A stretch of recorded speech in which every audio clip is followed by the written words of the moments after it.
right, let's do it over. Let me know when we can go. What's up, y'all? Hey, hey, what's up, y'all? Welcome to episode number 1 of the Perfectly Incomplete podcast. I'm your host, Imogene, and I'm your co-host, Toni. All right. So I know y'all have seen me on Facebook. I've done a few things, but just to give you a little bit of background about me, I'm wild, I'm radical, I'm black, I'm beautiful, I'm sincere, I'm smart, I'm all of that, but sometimes misunderstood, which has caused me some problems in my life trying to find a place where I fit. And I haven't been able to do that. Hence the name Perfectly Incomplete. It has really bothered my sense of identity, who I am. And I'm just to the point now where I understand a lot of things about me. And so I'm creating my own platform to be who I am. And the reason I say I'm perfectly incomplete, because I'm just the way that I'm supposed to be. I'm right where I'm supposed to be. I'm only incomplete because I feel like as long as we're on this earth, in this physical realm, we're still growing in all of that good stuff. And so I'm perfecting my incompleteness through life experiences. And that's why I'm here. This is my... What's up, baby? What do you do? Oh, what do I do? What do I do? Well, actually, I'm a retired veteran. Okay. So, yeah, I got that steady paycheck coming. Get it. Also, I'm a music manager. I manage my son's musical careers. Mm-hmm. I'm a mentor. I'm an HR consultant. Mm-hmm. I have a business doing consulting, and I'm focused on training and development and self-esteem building. And I'm just a business person, and, you know, I just do a lot of things. I just do... I do whatever. I think my purpose is I'm just a helper and an encourager. Mm-hmm. This boy got a cigarette in his mouth. But anyway, I just think... not a cigarette. I try... He's so retarded. Oh, my God. Not a cigarette, Jesus. You asked me the question. Are you listening to me? I am. I got you. Right. I'm here. I'm present. All right. So basically, Toni, I'm just who I am, and I can be all things to all people. But, you know, as far as my purpose on this earth, I just have a passion for helping people like me, you know, to grow. And so I try to be whatever I can to people. Like if they need something, I run into people, they need something, an encouraging word. If they need a resource, if I can put them in touch, I believe that's who I am. Mm-hmm. So I just believe that's why I'm here. God put me here to just help people grow and become who they are. Wow. That's amazing. I feel like I sound so dull compared to you. Well, so because you got all this stuff going on. I'm just like, I'm Toni. but that's who you are. You can be whoever you want to be. I'm young and I'm still learning. that's just how I'm still trying to figure out what I want to do. Yeah, right. I have hair and nice teeth. That's you all have I beautiful got. Teeth. I do. You do. I try. I'll be trying to keep them white. But that's what makes it amazing. Because I just said I'm perfectly incomplete. I'm perfect because there's no other Imogene. They might have my name. They don't have my fingerprint. Right. And you're Toni. So you can be whoever you want to be. Ain't no rules that have how you define yourself. Right. That's true. That's now, very who are true. You? So finish. You had me giving my background and stuff. I'm 25. I'm a college graduate. I am broke because I am a college graduate. So I ain't broke. Well, yeah, right. I'm never broke, but I'm living that real like 25, you know? Yeah. I'm trying to live that real 25. But yeah, I work. I love my job. I cannot tell you where I work because I don't need nobody popping up there. Right. But I work. I love my job. I enjoy my coworkers. Shout out to y'all who are listening. And yeah, I'm in a relationship. He's great. What you telling me for? I don't want him. I'm just saying. Why are you telling me? I don't want him. I'm somebody married. Out there might. That's what I said. He's great. No, that's cool. Yeah, your man is very nice. Yeah. He is. I was asking you for your opinion, actually. I think he's really awesome. And, you're like, not like my daughter, but we have like this informal mentoring where you're like my daughter. I'm saying you're not my daughter, but these are the relationships that I have. I just got this on. No, I said it's just really amazing because I meet a lot of people through my sons and stuff like that.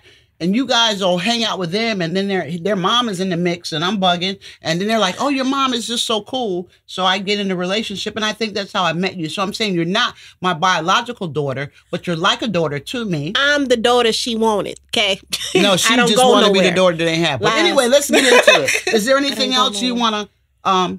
let's get into the topic. Yeah, so we want to talk about sex versus intimacy. And the reason why we want to talk about this it has meaning, but Toni wants to have 5 kids and she likes to have sex a lot. And which that's her thing. She's 25. At 54, I'm on a whole nother plane, okay? But you know what? I think it's a good topic. Right. Because it's huge. So yeah, let's talk about it. It's important. It is. I think it's very important to understand the difference between sex and intimacy. Specifically coming from someone who is younger. You know, I feel like I have a lot to learn about intimacy. Granted, I may have it all put together. Who knows? I may think I have it all put together, but at the same time, I could be completely wrong. So I do want to have a conversation about what is the difference between sex and intimacy, because sometimes we use them as interchangeable, and it really doesn't make sense. It doesn't, you know, because when I view, and I guess when you start from anywhere, you define the terms. What is sex? What is intimacy? And it sounds simple, but sex can be a lot of different things to a lot of different people. Like in my mind, honestly, being intellectually stimulated is making love to me. Ooh. You know, so like I'm on that level. But then some people, sex is having intercourse. Some people, it can be foreplay. Some people, it can be anal, oral sex or whatever. So let's just try to, for the purpose of this podcast, let's come up with how we're going to define the term sex and intimacy and agree on it before we get into, you know, whatever we want to get into. So how do you define sex? I define sex as a physical act. So you have to do something in order to participate in sex. Granted, for instance, you know, like intercourse or what I don't think I would consider outer course sex, but oral, maybe I should. It is. Yeah, I was going to say, like, maybe I should consider like oral and or anal is intercourse. Yeah. So that's like intercourse or outer course with another being. Granted, I say being because people are different. But it could be with an animal. Honest. No, I'm saying it could be with an animal. Right. Let's not leave nobody out. I know that sounds crazy. Right. But people do have sex. You got some freaks. Look at Nip Tuck. When the lady had the dog, like, licking her breast. I'm just saying, I'm not trying to be wild. Just trying to be comprehensive, right? So we agree that sex is a physical act. A physical act, whether it's anal, oral. It can be with humans or animals, right? Right. I mean, some people hump couches, but that ain't my business. It may be nasty, but it's just, but it may be nasty. Excuse me, but that's the reality. Right. So we have a definition of sex. How do you describe intimacy? Oh, is it hard? No, I know the definition of it. All right, Mr. Dixon. Yeah, what is it? What does the give us the dictionary dictionary. say? I looked it up before we started. Close familiarity or friendship. Euphemistically, it's an intimate act, especially sexual intercourse. Especially sexual. Okay. See, I don't agree with that definition. Wait a minute. What does euphemistically mean, first of all? Euphemism. Okay, well, I don't know that word that good to be using it like that, so you got to tell me what it means. Okay, well, euphemism, I be thinking it's a euphemism when they kill somebody. I don't know. Just tell me what it is. No, like another word. Like they use the words. But if I don't know what it means, I don't know what it means. They use the words interchangeably. But anyway, what he said, sex, he said intimacy was sex. That's not true. Intimacy can lead to sex. Intimacy can exist without sex. Absolutely, because intimacy is closeness and intimate. When I think of being intimate with somebody, I think of being really comfortable, emotionally connected, right, where I can be vulnerable to just be myself. Thank you. And it can happen without sex, or even I don't even think it has anything to do with vulnerability. Sometimes you can be intimate with someone even on a surface level, you know, where you don't want them to know too much. I mean, like, we're all human. We put up walls and, you know, bridges and tunnels. That's a poor definition. I don't agree with that, just based upon how he defined it, and I don't want to be stuck here. But intimacy, the dictionary said it, it's connection. It's being close to someone where you can be yourself. Because look, if you're saying superficial, we're sitting here right now. Would you call this being intimate? I think because of geographical No, space. answer the question, yes or no. Well, you asked me the question, and I'm answering it. No, but are we being intimate? This conversation is about intimacy. I'm asking you, Toni, are you and I being intimate right now? By having a conversation? Look, girl, we sitting right here. She's doing too much. How am I doing too much? Are we being, like, I'm saying, we gave a definition of intimate. Are you and I being intimate right now? By having a conversation, yes. But even if we aren't having a conversation, How can you be intimate without opening up your mouth? because I can actually touch you or your person, and just But like didn't I say to begin with, it does not have to do. Intimacy can exist, like without physical. you didn't say that. You said I definitely you said did. externally. Okay, but anyway. Okay, so let's find the medium. So I think intimacy. He gave the definition, and it's saying being close to someone, being connected. I think it's being emotionally connected. When you're being intimate, you're close with people, you're giving them information, they know you. For me, when I'm intimate with someone, I'm safe. There's such a connection that I feel safe. And when you're speaking in terms of sexuality or having sexual intercourse, being intimate is just being up close and personal. Would you agree? I would have to agree with that. Yes. So we're good with that definition? Yeah, we're fine with that. All right, so what's the problem? Why does it matter to understand intimacy versus sex? Because intimacy can exist without sex. I feel like that's you. What? Go ahead. And I feel like that's a common misconception that people have, that in order for you to be intimate with someone, you must then have a sexual act involved. And that's not true. You're absolutely right. But what's important for me, I think it's important to talk about sex versus intimacy, because we got a whole lot of people that's having sex. They getting pregnant. They getting STDs. You know, they don't have jobs. You know, they're dropping out of school. You know, and, I'm not going to get into the stats of teenage pregnancy because I really don't know them. But I'm just saying, as I look around. I'm sorry, I have a question. Can you have sex without intimacy? Absolutely. And that's what I was going to say. Because people have one-night stands, right? You have people that are polyamorous, right? That they love 5 people. You have swingers with no emotional attachment. Some people, it is just a physical act. Wham, bam, thank you, bam. Right. Or blur, blur, thank you, sir. However you want to do that. Blur, blur, thank you, sir. If you're up close and personal with somebody, isn't that? No, and that's what I said. Intimacy is a closeness. It's a connection. It's an emotional connection. Sex is the physical act. And you do, like, and I know being as women, women are different from guys. Well, they're the same. Yeah, I was going to say, I know. Are they? Because it's changed now. But women and men, they can have, it's like the straight up physical act, just a physical act to get gratification and have no emotional connection. Right. So that's sex. But then I think some people consider sex to be something else. Like what? Like how else would you classify sex? I don't know. Like I said, I'm a person, I like to be mentally stimulated, right? Okay. So and I'm married. What I find sexy, like when I'm talking to my husband and he can talk to me about politics and maybe I'm just crazy about that. But if there's a theory that I'm studying or something like that, and when my husband can relate, that is so sexy to me. And it may not be sex, but to me, he's making love. But that's a whole nother thing. So I guess it is what people say it is. But what's the big deal anyway? So we got intimacy, we got sex. So what's the problem? And we're just sharing this because this is stuff we deal with.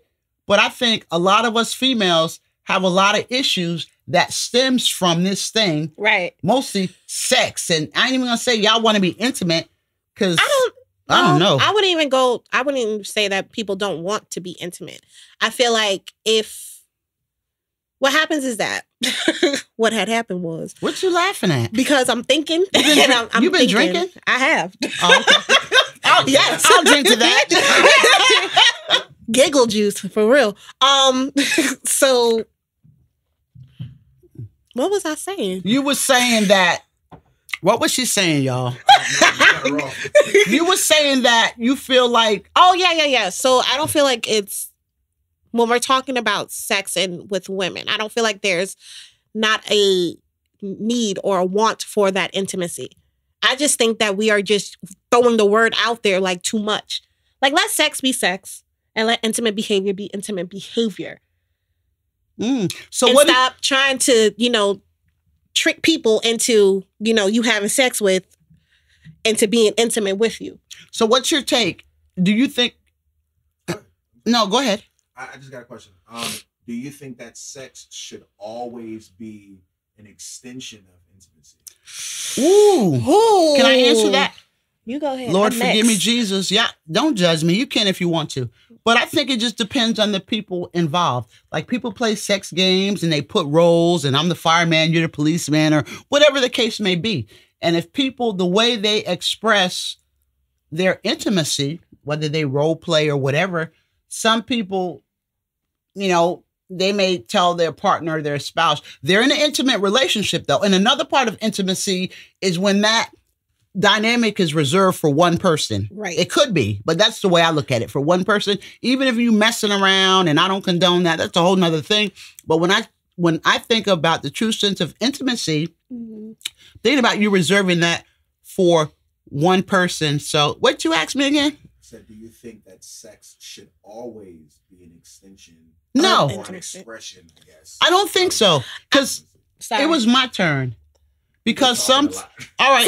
Well, go ahead, Toni. Because she be talking on slow. Well, yeah.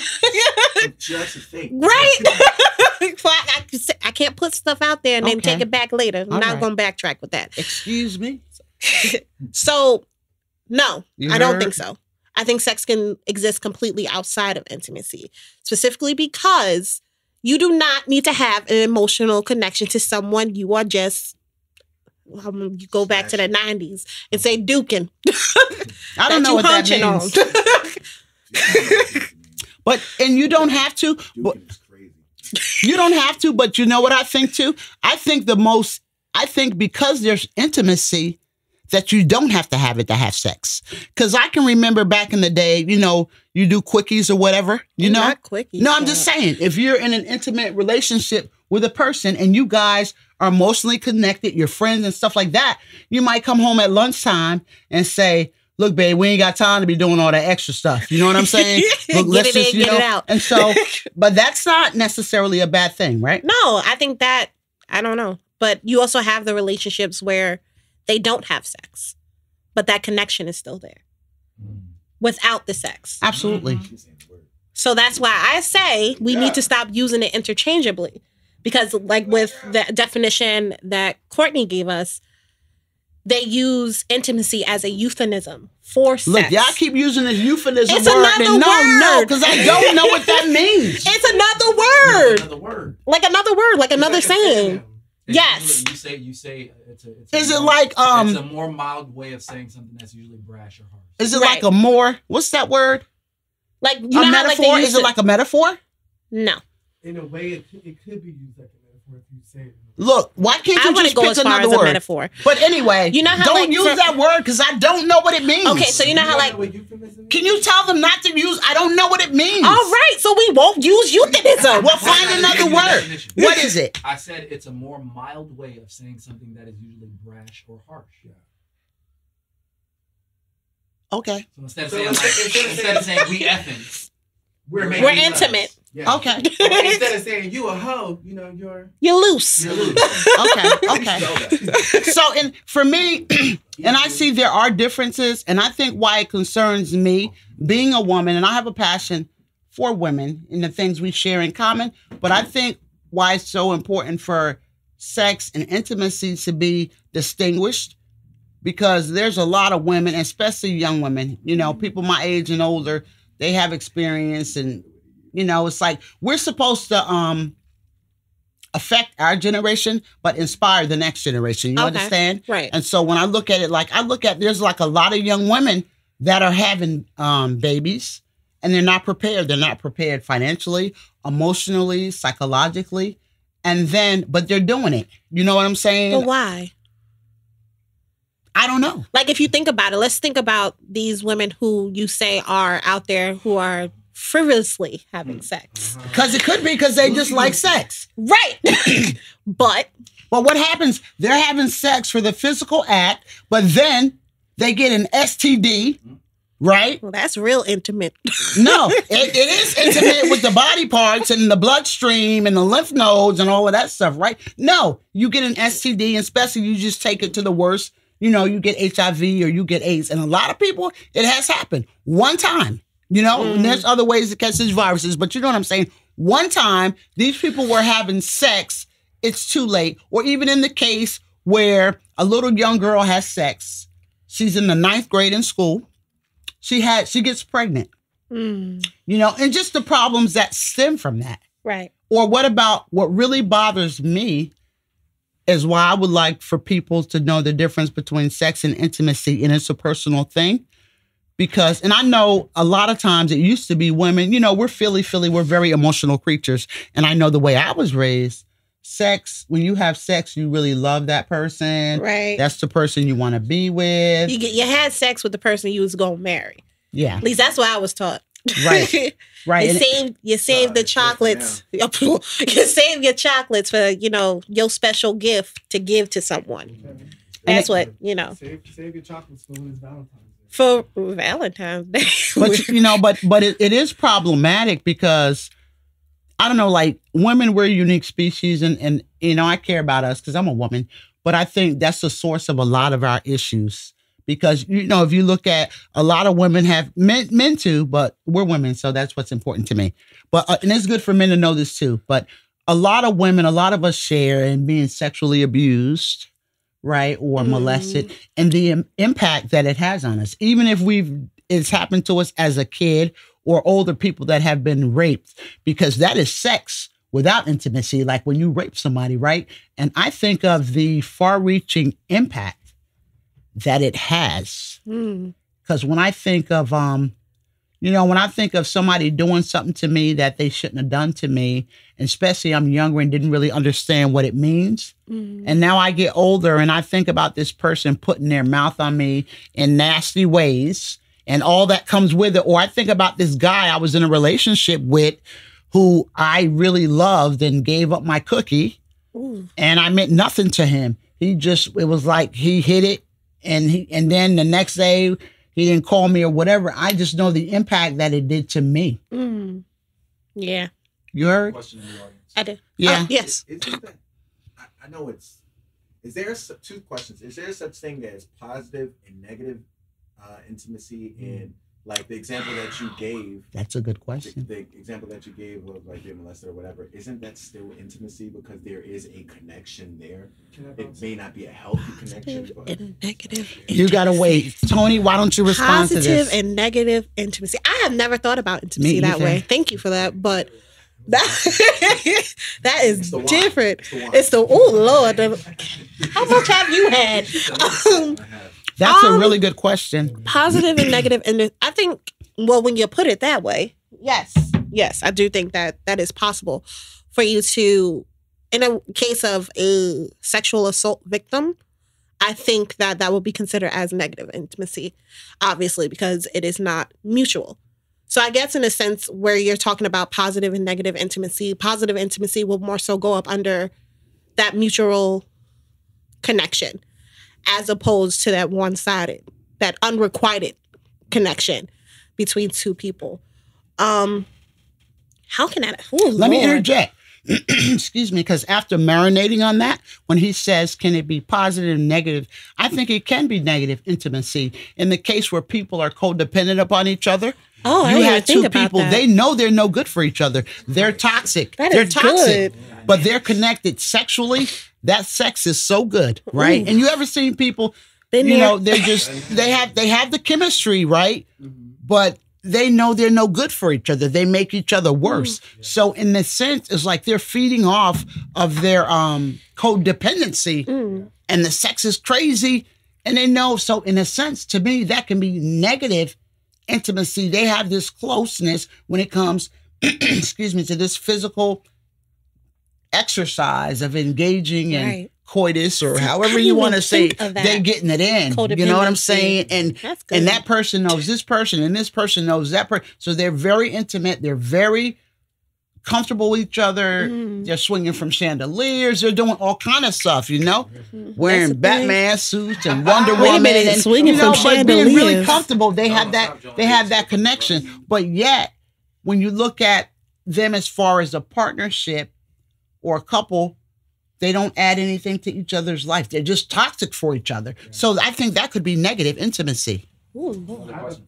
Can you speak louder? Yes, hi. You're not getting on camera, No, so I know. just So you spoke about your experiences with being, with sexual abuse as a child and stuff like that. Can you give the audience pointers and advice on how people who have been previously sexually assaulted, on how dealing with that when they actually meet somebody like a husband or a wife, and how to not shut their partner off from the intimacy because they are. That's too deep for where we are right now, I'm not a psychologist, whole but I will nother address it in this way from my personal experience because I haven't established credibility as a psychologist, but I am experienced, so I can say as far as how being sexually violated affects intimacy because I was started like being molested like at the age of about 5. This old man, he put his mouth on my vaginal parts.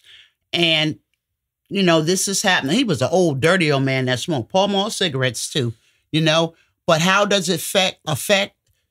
How can it affect? Because that was just sex. And I was a little kid, 5 years old. So I had no capacity to consent or whatever, and all the little psychological woes that goes with it when you're not mentally developed. But it does create a problem with intimacy, and especially it's a conflict. Me growing up in the church and my mother giving me values, you get married. That's the highest form, that's connection. The two become one. But I never got to get to that because someone violated me. And then all the labels and all the shame and all the feelings that comes with that as you grow, right? And you look on the news and you see this person was arrested for this and, it just happens and it just does something to you. So to be totally honest, it does have the capacity to affect your ability to be intimate with someone. Because if you recall, we reinforce things that are good. Experiences, we reinforce them. Usually pain experiences, we try to run from them, we shove them away from us. But so it could be that someone that's been molested and then they try to have a normal sexual relationship, it triggers. You go back to the time, it's just say if someone tries to engage in oral sex and you know that you've been abused while someone performing oral sex on you. And it's like you get these feelings of shame, the stuff that comes with it, shame, I'm dirty, I'm this. And it's kind of hard to understand the way sex was created to be when it's already been tainted by what it wasn't supposed to be. Right. What I would say to answer that question, that's deep. That was a lot. And thank you for sharing that. Yeah. Because it takes a lot for one to share their experiences. And it takes a bigger person to be able to take their experiences, share it with another person, and still teach from that. So I thank you for that. You're welcome, honey. And I appreciate that. Thank you so much. I almost cried. You can cry if you want to. Is it the conversation or the wine, though? No. Shut up. No, that was real, yo. Like, seriously, that was like, I felt that. So, I had to get myself together. We'll black out the camera. Okay. Well, but nonetheless, to answer that question, to women whom are dealing with issues of intimacy coming out of sexual assault, I would say this. You are enough. Your situation does not shape who you are. What you have been through. Why do you say I don't like that. A lot of people when they I'm trying not to cry. Cry. I want you get her some tissue, please. You are not your situation. If anything, you are not a victim. You are a survivor. Because, oh Lord. Because you have been through enough. But because you have been through enough, you are enough. Any relationship that you do decide to go into from this point forward, allow it to be your choice. These hard napkins. Allow it to be your choice. And glasses off, Toni. Allow it. She really crying up in here. You don't understand. Like, this hits home for me. I don't talk about my experience because it still hurts. So let's talk about 20, it. But you're in flow already. That's fine. This whole podcast is about healing and relating. I'm not going to force you, but this is where you get your breakthrough. When you get emotional, when you get your you're flowing because you've been holding this and going through life and not having to deal with it. This is natural where it's affecting you emotionally. And this is your chance to really get some healing if you let it flow. I'm not going to speak about my situation. No problem. We can talk about that another time. I respect that. But I had to try to push, right? You did. That just opened the door, right? Absolutely. That did. It's But, process. Know that you're enough.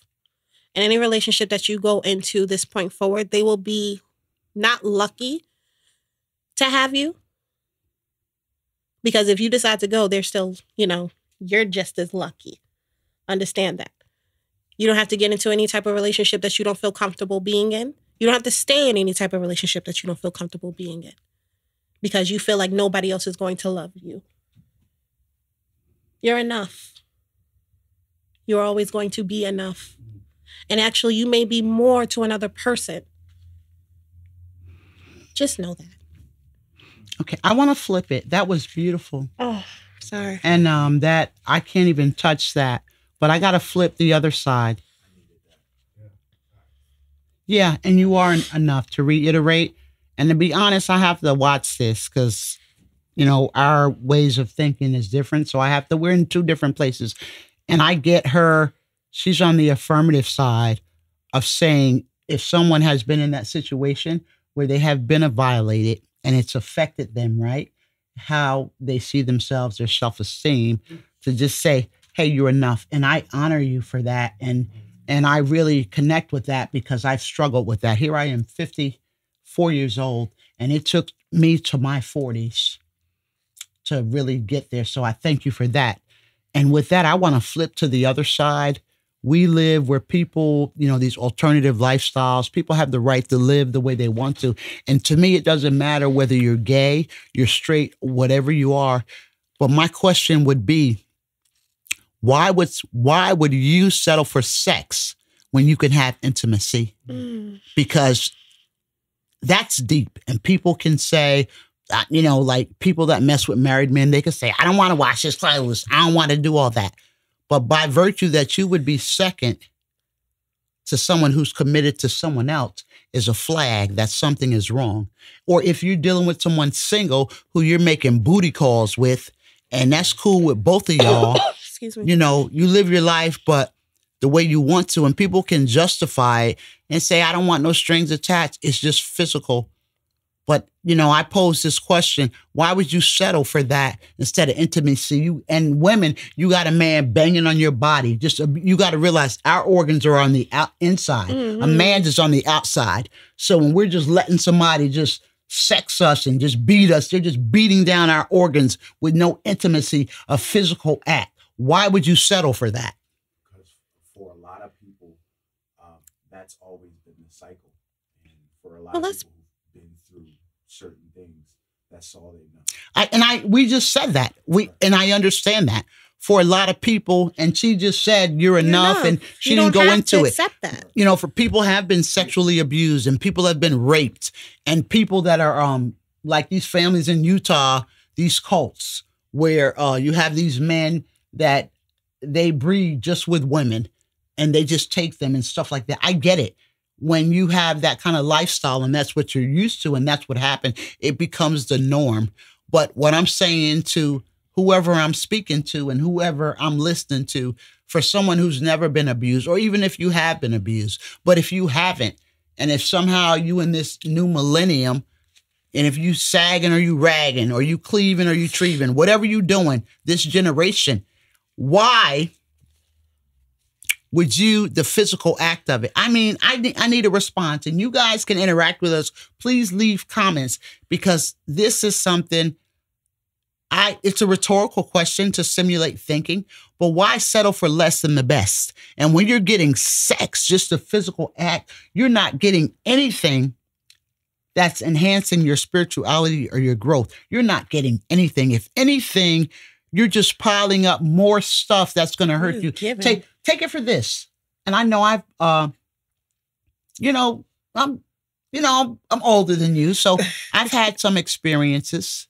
And for me, it's just a hurt feeling when someone is being with me. I have my feelings involved where I want relationship.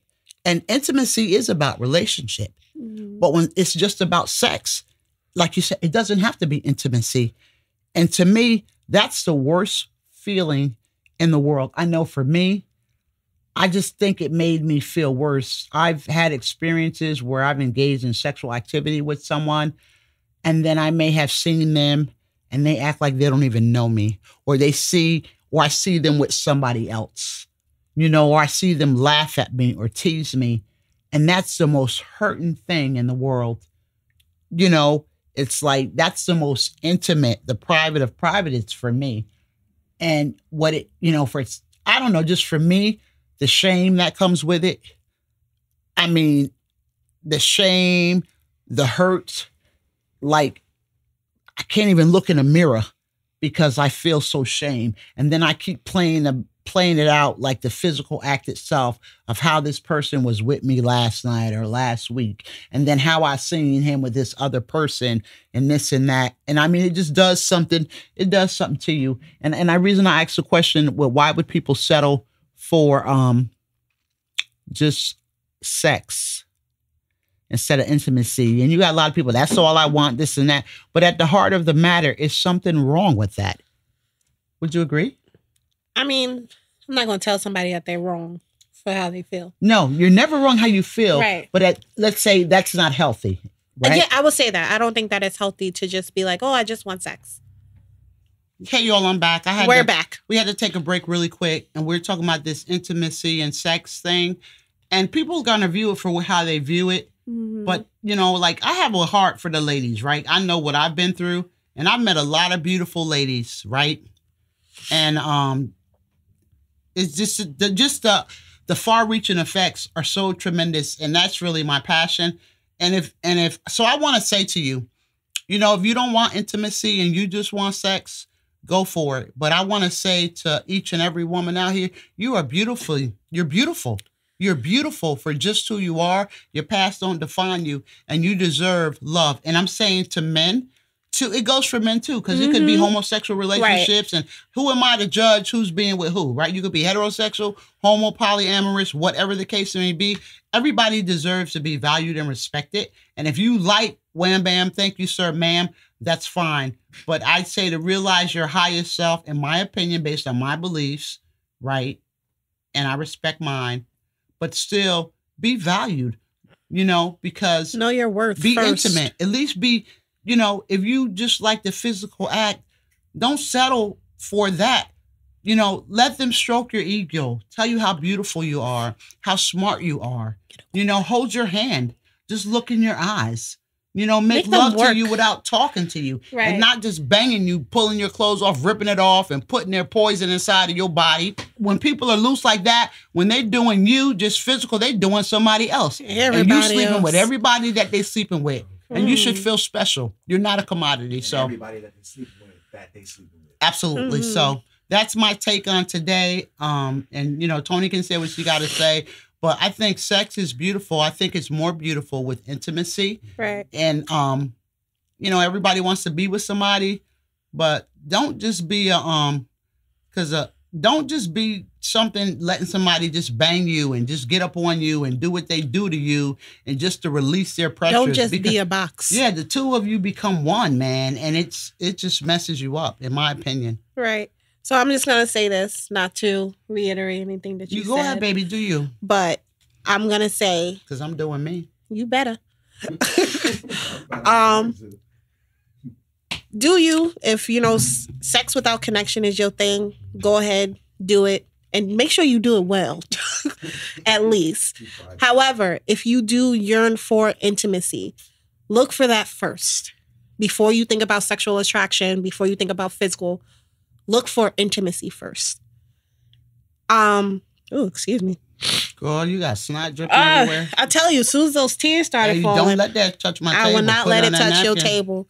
I'm real funny like that. I'll put it on my phone before I put it on your table. That, I love you, but I don't love you that much. But yeah, look for intimacy first. That's what I would say. And that's we're wrapping up our first episode of Perfectly Incomplete. We said it's about, you're perfect just as you are. You're only incomplete because you're still learning and still growing. And you're perfect just as you are, right where you are. I love you just as you are. I accept you. I value you. Ain't nothing wrong with you. But I need you to love you the way I love you. I need you to love you more than I love you. How about that? All right, everybody. Thanks for listening to us today. And we'll see you next time. What we talking about next time, girlfriend? Don't talk about what you're talking about. We ain't talking about what we talking about next time. How about you just come back next time? Yes, come back next time. Can you just let the viewers know that y'all don't know the sequence? And we really don't because we're just dealing with life on life's own terms. Mm-hmm. You know, we're going through life. We're perfecting our incompleteness, right? And we have things come up day by day that's affecting us and how we see ourselves. So if something happens and it's relevant and it's on our heart, we're trying to grow too and constantly be in a state of self-acceptance, you know? Damn, Mom, you real high score. I'm hyped, yo. She gets excited about Absolutely. this, y'all. So much excitement. Real I love serious. you. I love you. Oh, I've been blowing my nose. oh yeah, don't touch me. You have to go wash your hands. I am. That's why I'm like, I've been blowing my nose. See y'all. All right, thank y'all for joining. Yay! You guys are boring. You're alive.